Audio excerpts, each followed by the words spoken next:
هنعمل مع بعض النهاردة بسكوت النشادر، حاجة كده زي الفل، وهتطلع احسن من بره بكتير. لا تقوليلي بسكوت لابوار ولا اتول ولا العبد ولا الكلام ده، لا، حاجة كده هتعمليها في البيت وتملي البيت خير وتفرحي اولادك، وهتعمليها بنص تمن بره، وما شاء الله هتطلع زي الفل زي ما انت شايفة كده، والشكل واللون.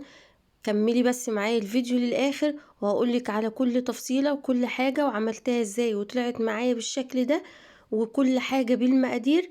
هنبدأ مع بعض دلوقتي وأوريكي كل حاجة. اهو ما شاء الله، واخد الطعم تحفة وكل حاجة مظبوطة والمقادير مظبوطة بالجرام، وهتعمليها كل حاجة مظبوطة احسن من بره 100 مرة. شايفة الجمال وشايفة القرمشة، وده مخرفش وجميل. ده بنسميه بسكوت النشادر. تمام، نبدأ مع بعض على طول ونقول بسم الله ونصلي على الرسول. اللهم صل وسلم على سيدنا محمد. ازيكم يا حبايبي، عاملين ايه؟ يا رب تكونوا بخير. انا النهارده هقول لكم مقادير 2 كيلو. يعني انا هعمل 2 كيلو دقيق زي ما انتم شايفين كده، عليه 700 جرام سكر بودر، ولازم توزيني بالميزان. تمام، وكيس تانك، وكيس بيكنج باودر، واربع اكياس فانيليا اهو. وهنحط بعد كده 700 جرام زي ما انت شايفة كده سمنة، وبتبقى بدرجة حرارة الغرفة، و10 بيضات. هنبدأ مع بعض على طول ونحط في العجان، واقولك على كل حاجة، بس كملي معايا عشان تشوفي كل حاجة في الفيديو قدامك وتمشي معاه. ولو عايزة تعملي مقادير الكيلو بتعملي كل حاجة بتقسميها، يعني السكر تقسميه، السمنة، البيض، الكلام ده كله. ماشي، اول حاجة بنحطها في العجان هو السكر والسمنة، ونفضل نضرب بيه فيهم شوية كده. ما عندكيش عجان ممكن تعملي بمضرب عادي، اللي هو الكهرباء، وهيطلع معاكي زي الفل ومفيش مشكلة. بس هتفضلي بقى هنا، هنسيبها شوية لحد ما تلاقي الخليط ده بقى ابيض.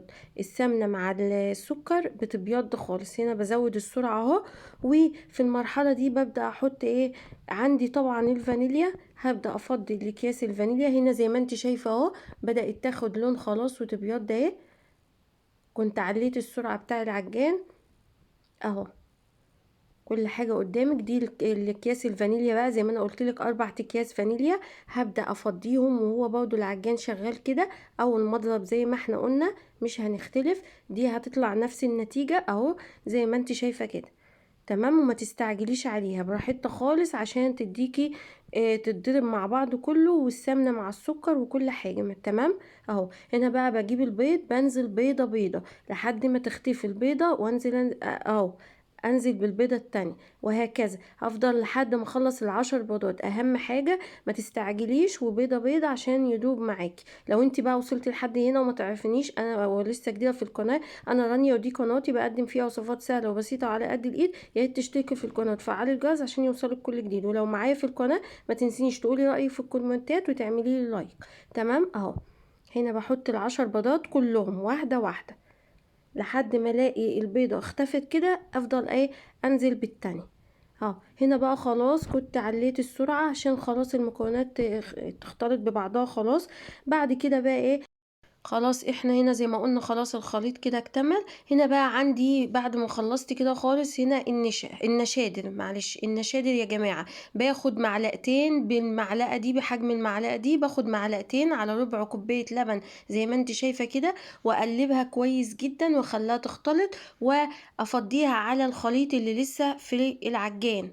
تمام، قبل ما اشيل خالص اخر خطوة خالص بعد ما ضربت، انزل بالنشادر زي ما قلنا كده في ربع كوباية لبن، معلقتين نشادر على ربع كوباية لبن. ده كمية ايه؟ مقدار ال2 كيلو. هنا بقى على الدقيق بفضي ايه؟ كيس البيكنج باودر، وابدا واخلطه كده. وبعد كده بقى نزلت الكمية ايه. وهنا بقى مش هنعجن يا جماعة، مش هنعجن.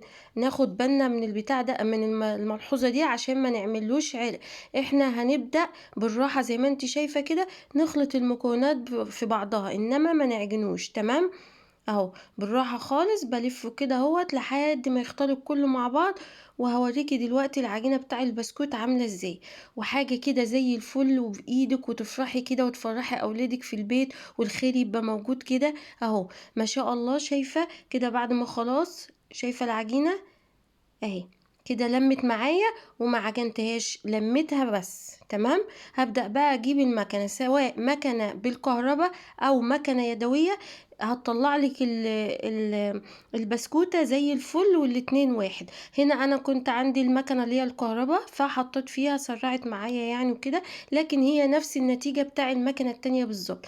ببدأ اهوت اطلعه واحطه في الصاجات اللي هتسوي فيها، والتقطيعة دي بتاعتك، عايزة تخليه كبير قصير زي ما تحبي، تخين رفيع، دي بتتحكمي فيها بالموس بتاع المكنة. تمام. برص الكمية طبعا، وما يعني بسيب له كده مسافات بسيطة كده بينه وبين التاني، عشان هيزيد حجمه شوية فيمسكش مع بعض وكده. اهو هنا ما شاء الله الكمية اهي زي ما انت شايفة كده، رصيتها، ودي المسافات اللي انا عاملاها. ما شاء الله ال2 كيلو عملوا 6 صاجات من دي. انا كنت عاملة في صاجات دي لاني كنت هسويه بره. تمام. لو انت هتعمليه في صواني برضو مفيش مشكلة، بتعمليه وتخلي المسافات زي ما انت شايفة كده. هنا ما شاء الله بقى بعد ما استوى، دي الكمية هيت. ما شاء الله طبعا مش دي الكمية كلها، انا كنت واخدة شوية عشان التصوير بس اهوت. ما شاء الله شايفة التسوية من فوق ومن تحت مظبوطة، والمقادير، واهم حاجة البسكوت والكحك والبيتيفور والحاجات دي كلها لازما تعملي بالميزان، لازما توزني، ما تحطيش كده بالويم، لا لازما بالميزان بالجرامات، عشان تطلعي الحاجة مظبوطة بالظبط زي ما الكتاب بيقول، زي ما بنقول كده، وتطلع معاكي احسن من بره بكتير، وتوفري، والطعم حكاية ما شاء الله. لو وصلتي بقى لحد هنا ما تنسيش تعملي لي لايك واشتراك في القناة وتفعلي الجرس، وتقولي لي رأيك كده في الكومنتات. وانتظروني ان شاء الله في باقي الحاجات بتاع العيد، اللي هي الكحك والبيتيفور والغيبة، ان شاء الله اعملها لك بطريقة هتعجبك وسهلة وبسيطة واقتصادية بإذن الله.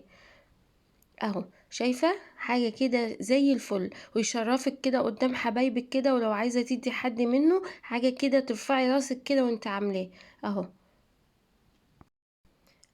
ما شاء الله عليه الكمية يعني جميلة. وزي ما قلنا عايزة تعملي الكيلو، بتقسمي المقادير اللي انا قلتها، تزودي تضاعفي المقادير. تمام. اهو كنت حابة بس اجيبه من قريب ومن بعيد عشان شكله كان ما شاء الله جميل جدا. اهو اشوفكم على خير ومع السلامة.